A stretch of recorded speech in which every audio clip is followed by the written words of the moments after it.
श्री शिवाय नमस्तुभ्यम। प्रिय दोस्तों, 11 जुलाई 2025 यानी शुक्रवार को पड़ रही है प्रतिपदा तिथि। और दोस्तों, यह वह तिथि है जो आषाढ़ मास में पड़ने वाली सबसे बड़ी तिथि प्रतिपदा तिथि है और इसका बहुत ही बड़ा और विशेष महत्व होता है। पूज्य गुरु जी ने कहा है कि अगर कभी भी मौका लग जाए तो आप लोगों को पीपल के पत्ते पर राम लिखकर बहुत छोटा सा उपाय करना है। इन दोनों का संयोग बहुत ही कम आता है। इसी के साथ में गुरु जी ने अपनी शिव पुराण कथा में बताया है कि इस दिन आपको एक पीपल के पत्ते पर राम वाला उपाय तो आपको अवश्य ही करना चाहिए, क्योंकि ऐसा दिन पूरे साल में सिर्फ एक ही बार आता है। और दोस्तों, आप सभी लोग जानते हो कि शुक्रवार का अगर सबसे बड़ा कोई उपाय है तो वह पीपल के पत्ते पर राम वाला उपाय।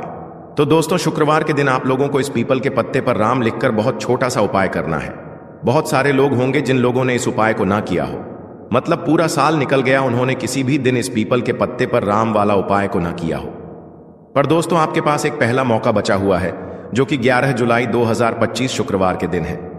इस दिन आप लोगों को इस वाले उपाय को जरूर कर लेना है। भले ही आपने पूरे महीने भर इस उपाय को ना किया हो, पर अगर आपने इस आषाढ़ महीने के शुक्रवार के दिन अगर इस वाले उपाय को कर लिया तो आपको इस उपाय को करने का वह फल मिलेगा जिसकी आपने कभी कल्पना भी नहीं करी होगी। इसीलिए आप लोग इस वाले उपाय को एक बार जरूर कर लेना है, ताकि आप लोगों के हाथ से यह मौका ना जा सके और आपको इस उपाय को करने का फल मिल सके। दोस्तों, यह उपाय पंडित जी ने अपनी अभी की ही श्री शिव महापुराण की कथा में बताया है। जी, इस उपाय को आज हम आपको बहुत अच्छे से समझाने वाले हैं। इस वीडियो को देखने के बाद इस उपाय को समझने के लिए आपको कोई और वीडियो को देखने की जरूरत नहीं पड़ेगी। तो चलिए दोस्तों, उपाय को शुरू करते हैं। देखिए, इस आषाढ़ महीने के शुक्रवार के दिन यह इतना खास होता है, इतना महत्वपूर्ण होता है। देखा गया है कभी कभी बड़े बड़े पूजा पाठ अनुष्ठान से जो मनोकामना पूर्ण नहीं होते, वह आषाढ़ महीने की शुक्रवार के दिन एक छोटे से उपाय करने से ही आपकी मनोकामना पूर्ण हो जाती है। और बहुत सारे लोगों ने इस उपाय को किया भी है और उनको इस उपाय को करने का फल भी जरूर मिला है।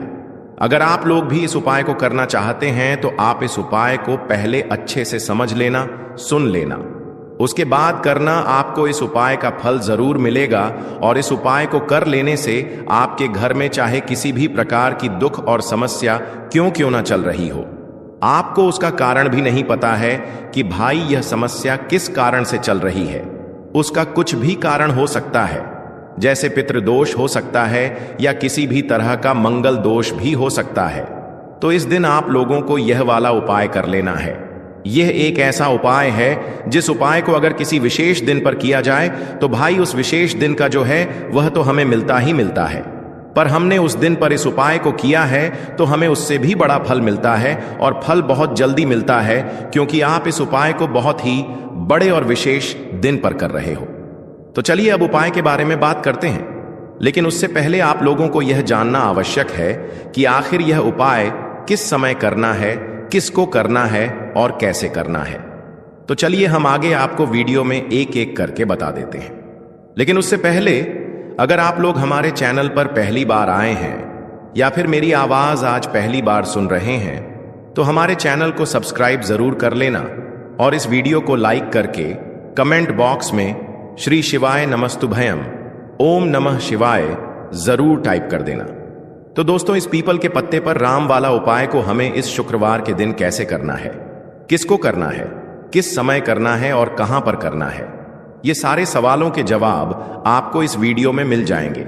और जो ये वीडियो देखेगा भाई, उसको पीपल के पत्ते पर राम वाला उपाय जरूर करना चाहिए, क्योंकि इस दिन पीपल के पत्ते का भी बहुत ही बड़ा और विशेष महत्व होता है।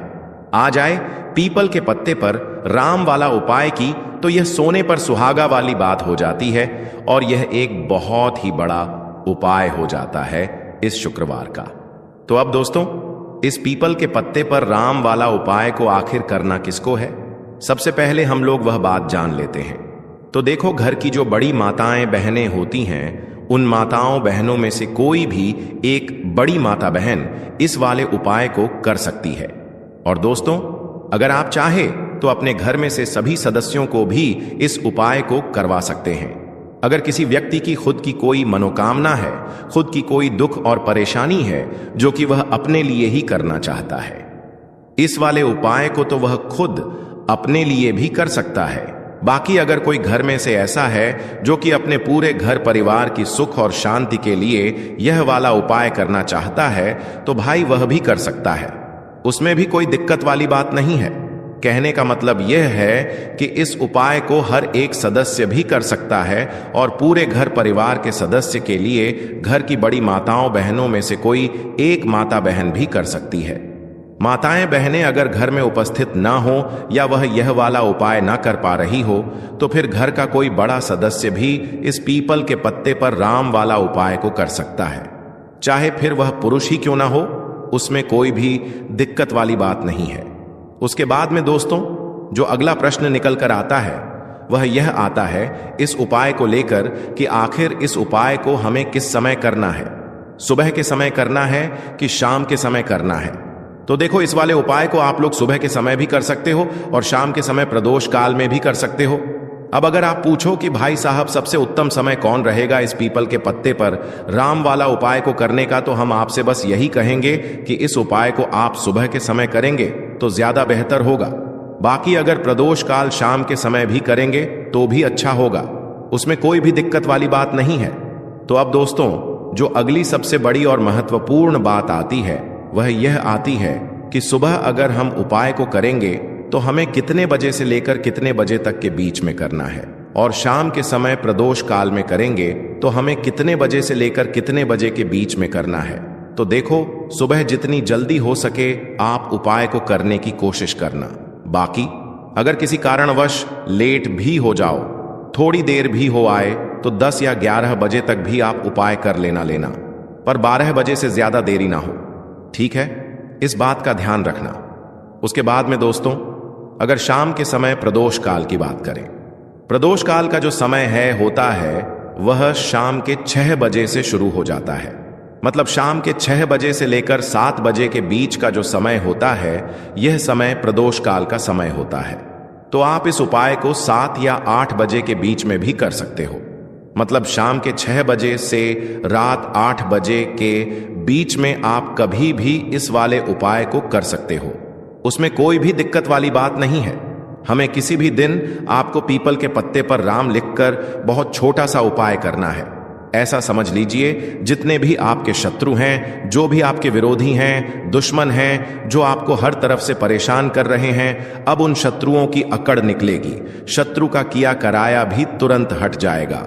जब शुक्रवार में आप इस छोटे से उपाय को करेंगे तो देखिए आज की वीडियो विशेषकर उन लोगों के लिए ही है जो अपने जीवन में शत्रुओं से और दुश्मन से बहुत ज्यादा परेशान हो चुके हैं। देखिए, जगत जननी मां जगदम्बा का हम शुक्रवार में पूजन करते हैं और उनसे जुड़े हुए उपाय करते हैं। साथ ही साथ आपको बता दें कि शुक्रवार में संकट मोचन हनुमान जी का पूजन करने से और उनसे जुड़े हुए कुछ उपाय करने से जीवन के बड़े से बड़े कष्ट भी क्षण भर में दूर हो जाते हैं। तब बहुत कम समय में आपके शत्रु और आपके विरोधी आपके जीवन से दूर हो जाएंगे। आपके दुश्मन लाख कोशिश करने के बाद भी आपका बाल भी बांका नहीं कर पाएंगे अगर आप शुक्रवार में इस छोटे से उपाय को कर लेते हैं। अब देखिए, आज का जो समय है यह कलयुग का समय है और कलयुग के एकमात्र देवता जो अपने भक्तों के जीवन से सारे कष्टों को दूर कर देते हैं वह स्वयं है संकट मोचन हनुमान जी। और संकट मोचन हनुमान जी का पूजन अगर आप शुक्रवार में करते हैं और उनसे जुड़ा हुआ यह छोटा सा उपाय अगर आप शुक्रवार में किसी भी दिन कर लेते हैं तो ऐसा समझ लीजिए आपके जो शत्रु हैं, आपके जो विरोधी, आपके जो दुश्मन हैं, ये किसी भी तरह से आपको परेशान करने का प्रयास कर लें, आपका बाल भी बांका नहीं कर पाएंगे। दूसरी चीज, अगर आपके शत्रु ने आपके ऊपर कोई भी तंत्र मंत्र करवा रखा है, कोई भी जादू टोना, कोई भी ब्लैक मैजिक आपके ऊपर करवा दिया है या करवाने का प्रयास कर रहे हैं, ऐसा समझ लीजिए वह किया कराया आप तक पहुंचेगा ही नहीं। और अगर आप तक पहुंच गया है, कोई भी ब्लैक मैजिक तुरंत हट जाएगा जब आप इस छोटे से उपाय को शुक्रवार में करेंगे। देखिए, उपाय छोटा है लेकिन बहुत महादिव्य चमत्कारी है। मतलब उपाय को करने में ना तो आपका ज्यादा समय जाएगा, ना ही इसमें आपके ज्यादा पैसे लगने वाले हैं। और ऐसा समझ लीजिए कि एक बार ही अगर आपने इस उपाय को शुक्रवार में कर लिया तो इसका महादिव्य चमत्कार आप खुद देख लेंगे। तो शुक्रवार के जो 9 दिन होते हैं ये बहुत ही सिद्ध दिन होते हैं। मतलब शुक्रवार के दिनों में 9 माता रानी हमारे घरों में आती हैं, अपने भक्तों के जीवन से कष्टों को दूर करती हैं। साथ ही साथ आपको बता दें कि शुक्रवार के टाइम पर जब भी आप संकट मोचन हनुमान जी के उपाय करते हैं तो मां दुर्गा की आपको असीम और विशेष कृपा मिलती है। मां दुर्गा आपसे बहुत जल्दी प्रसन्न होती हैं और आपके सारे संकटों को वह दूर कर देती है।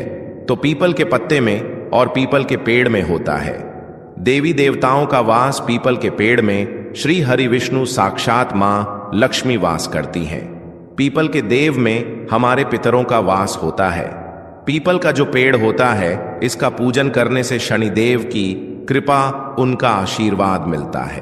और पीपल का पत्ता जो है इसका उपाय शुक्रवार में करने से व्यक्ति के जीवन से बड़े संकट और कष्ट दूर हो जाते हैं, जिसमें कि शत्रु और आपके दुश्मन जो हैं यह पूरी तरह परास्त हो जाएंगे, चारों खानेचित हो जाएंगे और कभी भी आपका कुछ नहीं बिगाड़ पाएंगे। अगर यह उपाय आप करते हैं तो देखिए यह उपाय स्त्रियां भी कर सकती हैं, पुरुष भी कर सकते हैं। किसी भी दिन आप इस उपाय को कर सकते हैं, ठीक है ना। इसमें दिन आपको नहीं देखना है कि किस दिन करें, जिस दिन आप चाहा उस दिन इस उपाय को आप कर सकते हैं। तो शुक्रवार के दिन आपको पीपल का पत्ता तोड़ना नहीं है, उससे एक दिन पहले ही तोड़कर आप पीपल का पत्ता ले आ, या गिरा हुआ जो पत्ता होता है पीपल का वह आप ले लें, ठीक है ना। बस इस चीज का आपको ध्यान रखना है कि शुक्रवार के दिन पीपल के पेड़ से कोई भी पत्ता हम नहीं तोड़ते हैं। इस चीज का आपको विशेष ध्यान रखना है। तो आपको लेना है पीपल का एक पत्ता और शुद्ध जल से उसे साफ कर लेंगे पहले, जिससे कि धूल मिट्टी अगर पीपल के पत्ते पर हो तो वह हट जाए। फिर गंगा जल का थोड़ा सा छिड़काव यानी थोड़ी सी छींटे आपको इस पीपल के पत्ते पर मारनी है और इस पीपल के पत्ते को फिर कपड़े से पोंछकर आपको साफ कर लेना है, बिल्कुल सुखा लेना है। अब आपको लेना है थोड़ा सा सिंदूर, जो केसरिया वाला सिंदूर आता है जो हम संकट मोचन हनुमान जी को चढ़ाते हैं, वह केसरिया सिंदूर आपको लेना है। थोड़ा सा जल डाल के इसे गीला कर लेंगे और इसी सिंदूर से इस पीपल के पत्ते पर आपको भगवान राम का नाम लिखना है। अब किससे लिखेंगे? माचिस की तीली ले सकते हैं, उससे लिख सकते हैं। किसी भी तरह से आपको भगवान राम का नाम इस पीपल के पत्ते पर लिखना है। लिख लिया, एक आपको चमेली के तेल का या सरसों के तेल का दीपक तैयार करना है और एक कोई भी आपको लेनी है मिठाई में। यहां पर आप बूंदी का प्रसाद ले सकते हैं, बेसन का लड्डू ले सकते हैं और अगर आप इमरती ले लेते हैं तो यह और भी उत्तम है। देखिए, इमरती का जो भोग होता है यह संकट मोचन हनुमान जी को बहुत ज्यादा प्रिय है। अब ये सारी चीजें लेकर आपको जाना है संकट मोचन हनुमान जी के मंदिर में। तो देखिए, सबसे पहले आपको संकट मोचन हनुमान जी के सामने यह दीप प्रज्वलित करना है जो आप लेकर के गए हैं। चाहे आपने चमेली के तेल का दीपक तैयार करा है या सरसों के तेल का।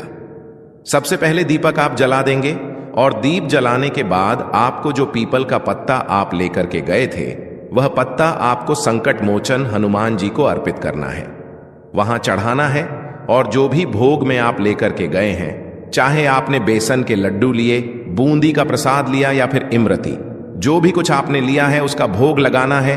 और संकट मोचन हनुमान जी से आपको प्रार्थना करनी है कि हे जगत का कल्याण करने वाले संकट मोचन हनुमान जी, संकटों को हरने वाले, मेरे जीवन से शत्रु और दुश्मनों को भी दूर कर दीजिए।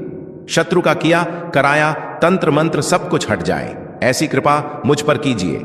इस तरह से आपको प्रार्थना करनी है और 108 बार जय श्री राम जय सीताराम, जय श्री राम जय सीताराम, जय श्री राम जय सीताराम, इस तरह से आपको जयकारा लगाना है। क्योंकि भगवान राम का नाम संकट मोचन हनुमान जी को सबसे ज्यादा प्रिय है, तो जयकारा लगा देंगे। और देखिए, अगर एक बार हनुमान चालीसा पढ़ पाए तो आप एक बार हनुमान चालीसा ऐसा जरूर पढ़ें, ठीक है ना। ज्यादा बार नहीं तो एक बार जरूर पढ़ें। जयकारा तो आपको बिल्कुल से लगाना है और इस छोटे से उपाय को किसी भी दिन कर लीजिए, सुबह कर लीजिए, शाम को कर लीजिए, और किसी भी दिन जैसे शुक्रवार की तिथि जो होती है ना, ये बहुत बड़ी होती है, आप उस दिन भी इस उपाय को कर सकते हैं। जरूर से करें। शत्रुओं और दुश्मन, आपके जो विरोधी हैं, यह पूरी तरह चारों खानेचित हो जाएंगे और आपका बाल भी वहां का नहीं कर पाएंगे। तो देखिए, इस उपाय को आप 9 दिन भी कर सकते हैं, 2-3 बार भी कर सकते हैं। अगर आप ज्यादा बार नहीं कर पा रहे हैं तो एक बार आपको इस उपाय को जरूर से करना चाहिए। तो देखिए, इस उपाय को करने से जो आपके सामने से शत्रु हैं वह भी परास्त हो जाएंगे। जो पीठ पीछे वार करते हैं, पीठ पीछे तंत्र मंत्र करवाते हैं, वह शत्रु भी चारों खाने चित्त हो जाएंगे। बस छोटा सा उपाय है, जरूर करें। तो देखिए, अब बात कर लेते हैं अपने एक बहुत छोटे से उपाय की, जिसे शुक्रवार में करने से आपकी हर मनोकामना पूरी हो जाती है। यह उपाय आप अपने घर पर ही कर सकते हैं, कहीं जाने की आवश्यकता नहीं है। कोई भी ऐसी विश जो बहुत लंबे समय से अधूरी है, पूरी नहीं हो रही है, या धन को लेकर आप बहुत परेशान हैं, या घर में संकट कष्ट बहुत आते हैं, बीमारियां बहुत आती हैं, तो एक लाल पुष्प जैसे कि गुलाब का फूल भी लाल होता है, आप जरूर से अपने घर के मंदिर में मां दुर्गा को अर्पित करें और एक देसी घी का दीपक लाल बाती का जलाकर मां का पूजन करें। शुक्रवार में अगर लाल रंग से जुड़ा हुआ यह उपाय आप करते हैं, आपकी सारी मनोरथ, सारी मनोकामनाएं मां पूरा कर देंगी, क्योंकि लाल रंग मां दुर्गा को बहुत प्रिय है। लाल पुष्प और लाल रंग की बाती का दीपक आपकी बड़ी से बड़ी मनोकामना को भी पूरा कर देगा। शुक्रवार में यह उपाय आप किसी भी दिन कर सकते हैं। दूसरे उपाय कि हल्दी वाला जल आपको अपने घर में किस जगह पर डालना है और उपाय को कैसे करना है, और कैसे यह हल्दी वाला जलते आषाढ़ महीने का शुक्रवार के दिन जब आप अपने घर में डालते हैं, छींट है। उपाय को करते हैं तो सीधे सीधे मां लक्ष्मी आपसे प्रसन्न होकर आपके घर में आती हैं और श्री हरि विष्णु के साथ आती हैं। स्थिर लक्ष्मी का आपके घर में वास होता है। कहने का मतलब है कि फिर कभी भी मां लक्ष्मी आपके घर को छोड़कर नहीं जाती है। जो लोग कहते हैं कि हमारे घर में धन तो आता है लेकिन चला जाता है, लेकिन फिजूल खर्ची बहुत है।